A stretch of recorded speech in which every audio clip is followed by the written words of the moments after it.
Hola, antes de comenzar quisiera agradecer al comité organizador del Congreso de la Asociación Argentina de Alergia y al presidente de Fundaler por invitarme a participar de esta sesión. En los próximos minutos vamos a hablar sobre los beneficios del deporte en los pacientes con asma. El objetivo de esta charla entonces es rever los efectos del ejercicio físico en los pacientes con asma y establecer recomendaciones dentro de las más importantes.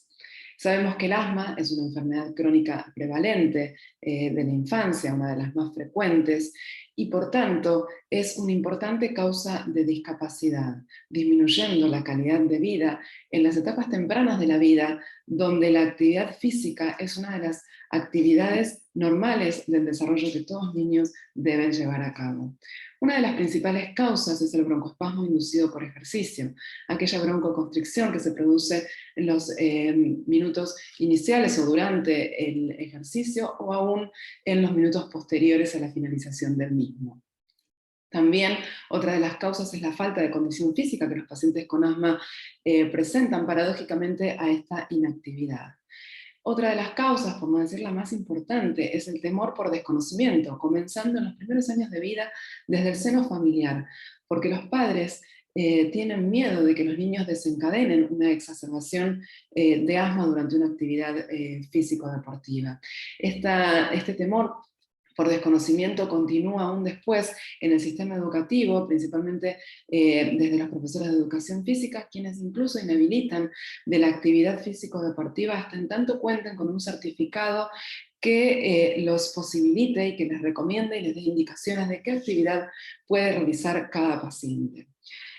Todo esto, y cuando se suman todos estos factores, lleva a realmente una muy mala calidad de vida del paciente, aumentando incluso las comorbilidades, como por ejemplo la obesidad. Por lo cual es siempre importante tener en cuenta que la inactividad física es un factor común dentro de los pacientes con asma y un factor de riesgo para aumentar la gravedad de dicha patología.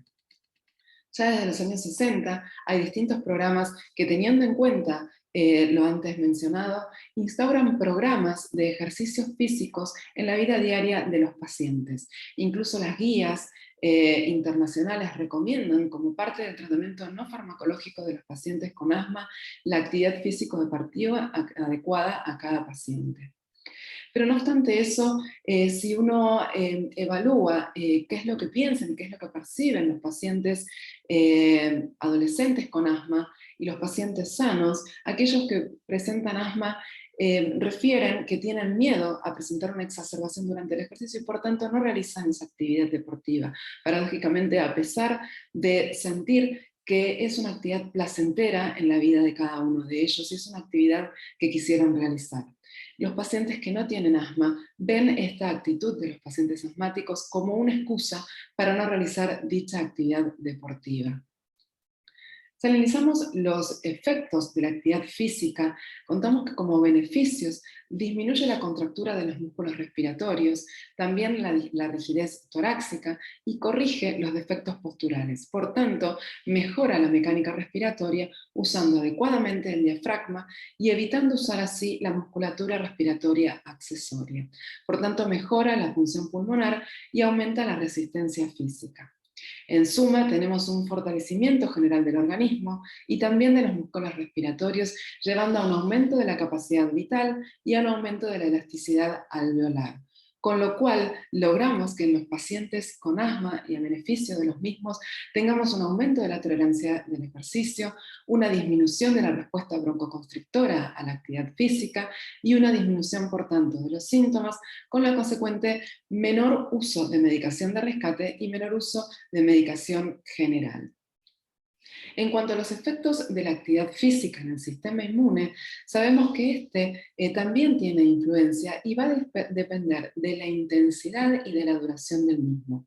Para aquellos ejercicios vigorosos y de corta duración, que son aquellos esfuerzos que no superan la demanda de más del 60% del oxígeno corporal del individuo, de la resistencia la reserva cardíaca, y con una duración menor a 60 minutos, tienen un aumento de la vigilancia inmunológica antipatógenos de los macrófagos tisulares, así como además en suma del aumento de la circulación de inmunoglobulinas, de células citotóxicas antiinflamatorias, linfocitos B inmunológicos y también interleuquinas antiinflamatorias, producen un aumento entonces, como decíamos antes, de la vigilancia inmunológica. También la actividad sostenida por periodos prolongados aumenta y estimula la liberación de interleuquina 6, la cual tiene un efecto directo antiinflamatorio y estimula el metabolismo de lípidos y hidratos de carbono, con lo cual tiene un efecto beneficioso en el metabolismo. Y acá damos cuenta entonces que el ejercicio influye de manera positiva tanto en el sistema inmunológico como en la prevención de las enfermedades metabólicas crónicas cuando la actividad es sostenida en el tiempo y de forma regular, perdón.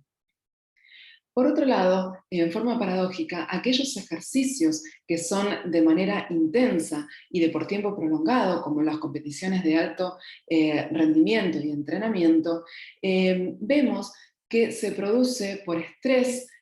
físico y estrés metabólico un efecto proinflamatorio del sistema inmunológico, con lo cual hay una disfunción también del mismo, aumentando el estrés oxidativo y el daño muscular. Por tanto, es importante que ante estas situaciones tomar unas recomendaciones de disminuir, de aumentar el descanso de los deportistas, de recomendar una buena nutrición y una buena hidratación ante estas situaciones. En suma, entonces, sabemos que el efecto inmunológico produce como beneficio de la actividad físico-deportiva una reducción de la hiperreactividad bronquial y de la circulación de citoquinas proinflamatorias, disminuyendo entonces las exacerbaciones y mejorando también la calidad de vida. Otra de las entidades que habíamos mencionado previamente que pueden llevar a la disminución de la actividad física en los pacientes asmáticos es la broncoconstricción inducida por el ejercicio. Ya sabemos que es aquella broncoconstricción que se produce, como mencionábamos, al iniciar la actividad física, durante o incluso después de finalizarla, y se produce con una disminución de más del 10% del volumen expiratorio forzado en el primer segundo. 40 al 90% de los niños asmáticos presentan síntomas durante el ejercicio. No se conocen ciertamente las causas en forma definitiva, pero sí hay dos teorías que la apoyan. Una es la teoría osmótica, que habla que ante el inicio de la actividad deportiva y la fuente en aumento de ese aire inspirado frío y seco, produce un aumento de la pérdida de agua desde la mucosa hacia las vías respiratorias para humidificar el aire y tratar de compensar esta llegada de aire frío y seco. Por lo tanto, posteriormente se produce una degranulación de mastocitos de la vía aérea con el aumento de las prostaglandinas, de los leucotrienos y de la histamina, llevando a una constricción, una broncoconstricción del músculo liso bronquial. La teoría térmica señala que esta misma llegada de aire frío y seco produce una vasoconstricción inmediata con una rápida compensación de broncodilatación, lo que lleva a una hiperemia y edema de la mucosa con la consecuente broncoconstricción de la vía aérea y llevando a la broncoconstricción inducida por ejercicio. No obstante, cualquiera sea de las causas, es muy importante tener en cuenta que muchas veces hay un sobrediagnóstico por parte del paciente o de la familia de esta broncoconstricción inducida por el ejercicio. Por tanto, es muy importante hacer un diagnóstico de certeza a través de la espirometría de esfuerzo, previo a un diagnóstico diferencial de las entidades principales, como la disfunción laringea inducida por ejercicio o la hiperventilación y disnea inducida por ejercicio. Una vez que tengamos el diagnóstico de certeza, entonces es muy importante plantear las pautas principales de tratamiento que todos los pacientes que padecen el asma inducida por ejercicio deben tener, dependiendo de cada paciente en particular qué recomendación dará el médico que lo atiende. Por tanto, para concluir en este tema, tengamos presente que en pacientes asmáticos el asma inducida por ejercicio puede indicar la falta de control del asma subyacente. Hay que realizar una prueba de provocación estandarizada para el diagnóstico e incluso, y aún más importante en los atletas de élite, hay que usar pruebas objetivas. Y considerar también el diagnóstico de anafilaxia inducida por ejercicio dentro de los diagnósticos diferenciales. Ahora, una de las preguntas que uno frecuentemente recibe es cuál es el deporte que mejor puede hacer un paciente asmático, cuál es el deporte más indicado. Y el deporte más indicado es aquel que al paciente le guste, porque lo importante del deporte es que sea sostenido en el tiempo, y si al paciente no le gusta, esto no se logrará, con lo cual no podrá ser benefactor de todas las características positivas que el deporte tiene para los pacientes con asma. Sabemos en sí que hay deportes que por ser de menor intensidad o de contar con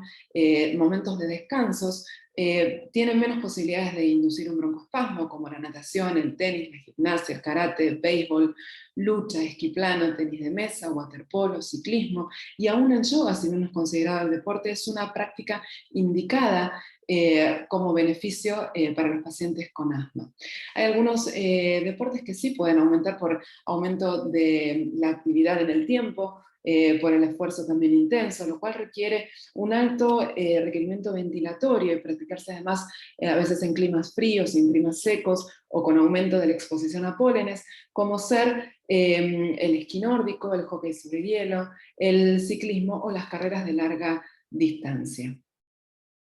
El asma es conocida la natación es conocido desde hace muchos años como uno de los deportes que más beneficios trae en los pacientes con asma. Y esto es porque ofrece una resistencia coordinada, porque se puede realizar en ambientes con una humedad y un clima acorde al paciente con asma y a la vía respiratoria, que es la que va a recibir ese aire en condiciones de humedad y temperatura acordes, porque la posición horizontal que lleva el paciente cuando realiza ese deporte mejora y favorece la movilización y la expulsión de secreciones, y además todo esto posibilita una reeducación respiratoria, con una utilización de los músculos superiores del tórax, con mayor elasticidad y movilidad de los mismos. Los pulmones toman entonces mayor cantidad de aire, con lo que también las células del cuerpo se benefician con un mayor aporte de oxígeno, expulsión de gases de desecho al expirar el resultante con un aire más eficiente. En líneas generales, entonces, la natación reduce las posibilidades de exacerbaciones, reduce la gravedad del asma, también mejora la calidad de vida y mejora el estado cardiopulmonar. Las desventajas que puede tener la natación es que el cloro puede producir irritación, y esto va a depender de la cantidad de cloro que haya en los natatorios, de la concentración, de la intensidad y duración del entrenamiento y del número de personas también que estén en la pileta. Y otra de las desventajas es que a veces se produce un cambio brusco de temperatura entre un ambiente frío a un ambiente cálido. Quisiera, para finalizar, mostrar y poner en línea el ejemplo de los deportistas de élite con asma que han logrado desarrollar sus deportes hasta incluso en el más alto rendimiento y han sido, por supuesto, ganadores incluso de medallas en distintas olimpiadas. Y mostrar esta nota que se realizó a esta nadadora, la deportista Diani Trejo, quien relata que vivía madrugadas de terror en su infancia, que se levantaba entre 3 y 4 veces a la semana por la noche porque sentía que no podía respirar. Era lo más horrible que le había pasado, ella recuerda. Le diagnosticaron asma y los médicos recomendaron afortunadamente a sus padres que practicara algún deporte para cambiar su vida. Y aunque al principio los mitos le hicieron dudar, aceptaron y le indicaron que comience a practicar natación. A partir de ahí, su vida es otra. Y me gustaba llevar a cabo esto porque creo que es un importante ejemplo de cómo el deporte puede cambiar la vida de los pacientes con asma. Tenemos a Juan Martín del Potro, que es un deportista argentino que también padece asma, que tuvo una broncoespasmo inducido por ejercicio en uno de los campeonatos que afortunadamente pudieron revertir, e incluso el deportista pudo ganar esa competencia. Para finalizar entonces, las recomendaciones principales es que el paciente con asma tenga un tratamiento adecuado y un control del asma para poder iniciar el deporte y la práctica que el paciente desee, y en las medidas particulares todas aquellas pertinentes al broncoespasmo inducido por ejercicio. Todo paciente debe presentar un plan por escrito y actualizado para el manejo del asma.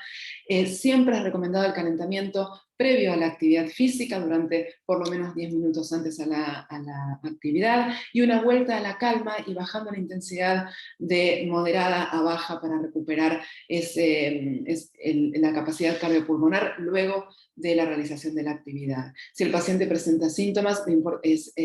indicación tratar de evitar la actividad deportiva. En el caso previo de Martín del Potro, me olvidé de comentar, él venía cursando un cuadro infeccioso de vías aéreas superiores que seguramente, sumado a distintos factores, fue lo que terminó desencadenando el broncoespasmo inducido por ejercicio, a pesar del tratamiento que él llevaba seguro, creemos en óptimas condiciones. Evitar entonces actividades deportivas al aire libre en horas